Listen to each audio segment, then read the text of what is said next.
Greetings, ladies and gentlemen. This is your captain speaking. Welcome aboard. Today we'll be taking a flight over nature's view, kicking off from Nairobi, of course, and making a stop on nature-based solutions. It's coming to a wind down where we need to talk about now what we can do. So I hope you enjoy this climate journey story. Seatbelts on and wheels up.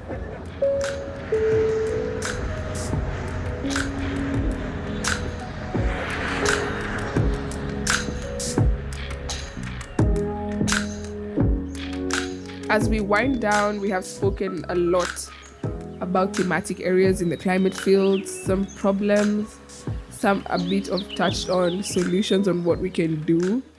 But now let's actually have a whole deep dive into solutions anyone can take part in. Children, youth, older youth, anyone living on Earth generally is what I deem best fit to take action and solutions. Well, why not have nature problems being addressed by nature-based solutions, right? So nature-based solutions are actions that protect, manage sustainably, or restore ecosystems, simultaneously contributing to the achievement of the Sustainable Development Goals. And stuff like climate adaptation, climate mitigation, food security, water security, all what we have talked about. So nature-based solutions, they restore nature, as also on the other hand, keep up with the adaptation mitigation of everything. I hope you all remember these terms like adaptation mitigation, food securities from the other episodes. If not, why not listen again? So as we come to nature-based solutions, the big question, of course, is why nature-based solutions and why it now in regard to this era where we're facing like more or less a time bomb towards 2030. So climate change and biodiversity loss is having such a huge, and let me just not get into the negative sides of it, but climate change and biodiversity loss is profound, and it has profound effects as well on societal and economic sectors. So let's get into the statistics when it comes to how much climate change and biodiversity loss is affecting us. And these are statistics that I will speak about briefly. As of today, this being statistics that are, some are up to date, I hope, some of them not. So we have lost 10% of the wilderness in the past 20 years. This is since 2000. Okay, we have also lost 60% or more than 3,000 species between 1970 and 2010. So you can imagine how much more we are losing when it's in 2023.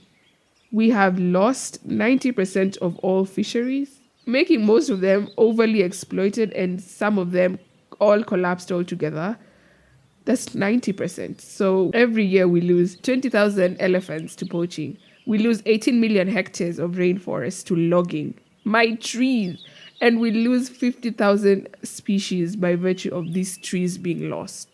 So it's just, we are at a ticking place in regards to climate change and biodiversity loss. I also, by the way, in I think the UNEP website, saw that giraffes are getting extinct. And if I may tell you, this is out of topic, but if I may tell you, I really, really, really love giraffes because they're so mystical and so tall and so silent and so pretty. And they sleep funny and they have beautiful skin. I love giraffes, and I have a bit, maybe not as much as I want, of giraffe merchandise. I love my friends who give me those. I should start selling some of them because you should honestly join in loving giraffes. But anyways, what's your favorite animal? And is it under attack in regards to biodiversity loss? So back to why we need a solution for all of this. Even this, with all these statistics looking into the future by 2030, the demand for food will increase by 35%. For water will increase by 40%. And for energy, it will increase by 50%. And this is quite alarming, as much as it is scary to the extent. And this is going to be a pivotal year in regards to conservation, because we're sitting more or less in the middle with the Sustainable Development Goals. They were initiated exactly 7 years ago. And this year, we will have 7 years left to more or less implement them, which is kind of crazy. So we have a whole clamor around that with the Twin Summit the SDG summit this year and the summit for the future in 2024 as announced by the UN. So this is quite a pivotal year when we come to assessing our own progresses and determining our futures. So nature-based solutions is something we need to capitalize on, where we heal nature through nature, with nature, by nature, and nature means. So nature-based solutions for climate change, mitigation, and adaptation. Our best defense is through climate change mitigation, all right? We try to heal our earth because of the major damages we have done. And this can be done through mitigation. And I know there's a whole side of adaptation where we need to get used to how climate change is impacting us and more or less adapt to it. But mitigation is also possible. And we need to have more of the government sides and more of the policymaker sides talk about mitigation as opposed to adaptation. But anyway, whichever fits, we are all trying to heal nature. So in mitigation, how do we reverse these damages how do we reverse them through increasing forests, peatlands, wetlands, agriculture, and why? Because they approximately provide a third of the cost-effective carbon removal mitigation strategies by 2030. Forests, peatlands, wetlands, agriculture, and we have a whole festival on all of this: forests, peatlands, wetlands, and agriculture. We have different festivals, so maybe I can attach some links to those if they will continue towards the future, hopefully, where we talk about carbon and in relation to all these sequesters. Sequesters being filters of carbon. They take out the carbon from the atmosphere. So investing in this in relation to mitigation, planting forests, increasing the wetlands, having sustainable agricultural patterns is cost effective because it provides a third of carbon removal from the atmosphere. And this is a strategy that I know most policymakers in the UN field are trying to capitalize on by 2030. In many countries, mitigation is quite the task, especially, the financial burden that comes with it and the demand that brings forth mitigation. For example, the amount of land that will be needed. Some countries are not quite big, or they have developed more and have less space for mitigation strategies. So I know the finances and the land demand for this is going to be quite great, but you never know if you don't try. So the best solutions for such people is to adopt to climate change, but we will get to that. In mitigation and countries when it comes to financial and land demand. For example, in my country, we had from the previous regime a direct policy that the previous president instigated, where we need to have 30% forest cover by 2030. And the current regime also is big on on planting generally 15 billion trees by 2030. So when we come to such practical solutions, how do we get the finances to grow tree seedlings? Where do we get the labor force to do this? These are questions that we need to ask ourselves when it comes to nature-based solutions. Do we have what it takes to actually implement them? So one of the solutions was using the armed forces because they are in thousands. For me, I stepped in with kids because children as well are also having the intellectual force and the labor capacity to plant numerous trees at once. When it comes to finances, we need to talk about growing our own indigenous trees as opposed to having exotic trees. So here's the difference if you're not acquainted to it. Indigenous trees grow naturally within your countries, like the vast forests that have been untouched for years. Those are indigenous trees. Exotic trees are those that are from other countries brought to your country. And this is something that more or less whispers colonization, but those are the trees that are termed exotic, brought from outside countries. And we have problems with that. For sure, I do, in regard to one specific tree called the eucalyptus tree and the big detrimental effects we are currently seeing with it in regard to biodiversity loss. Do you know, by the way, where eucalyptus trees are planted, let's say not one or two, but in collective, there is no biodiversity more or less within that area because they suck out all the water and they are quite detrimental.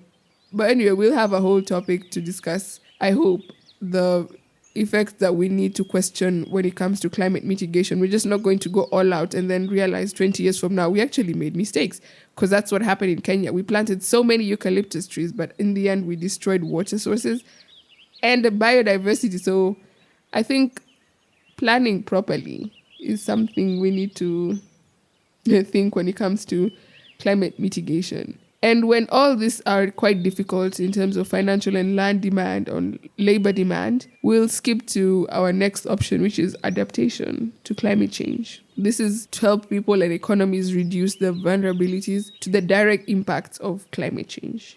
Some of the actions that I'm trying to talk about with nature-based solutions and adaptation in climate change include protecting forests, protecting what's remaining of the mangrove zones. If you can't increase such areas, just protect what's left, all right? And I've seen most of this happening in the Asian Pacific side. We have, I think, in Indonesia and in Philippines, where there are actually a whole raid of protectors of the mangroves and the islands remaining that haven't been explored for tourism.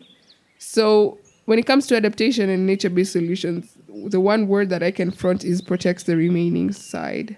And this is something we can also discuss when it comes to anyone and everyone can do something. So if we can't plant, then just protect. Anyway, there's always a catch when it comes to as well as mitigation and adaptation. And that's important to notice. Nature-based solutions need a standard procedure. And this is something I touched on a few seconds ago. For it to be successful, there needs to be a standard procedure in which it is followed. It's just like planting trees, honestly. It's not just putting the seedlings in the soil and then disappearing. It's growing the tree. And that's why I usually insist that these trees to be planted in community zones where the planters can actually just watch over them and ensure they get to maturity, because that's when they get to impact the carbon footprint. So the same theory and protocol when it comes to nature-based solutions, there needs to be a standard way of things to ensure its success. And this is both for governments and large scales, and also zeroing down to individuals. So here are my first, maybe 4 or 5, it depends on the time, of suggestions on what, if you are listening and you're a policymaker or just want to learn about nature-based solutions and how to go about it, here are my first protocols, suggestions on how we can go about it to attain complete success. All right? Number 1, understand the current context of greenhouse gas emissions in your country. And this is probably in the government space. But hey, these days everything is online for this and the coming generations. Depending on what time you're listening to this, data is available online as well. So we can have access to all of this information. Download it straight to your phone. Just find out what content of greenhouse gas emissions is contributed by your city or your government as a whole. This context shows us where to start working from.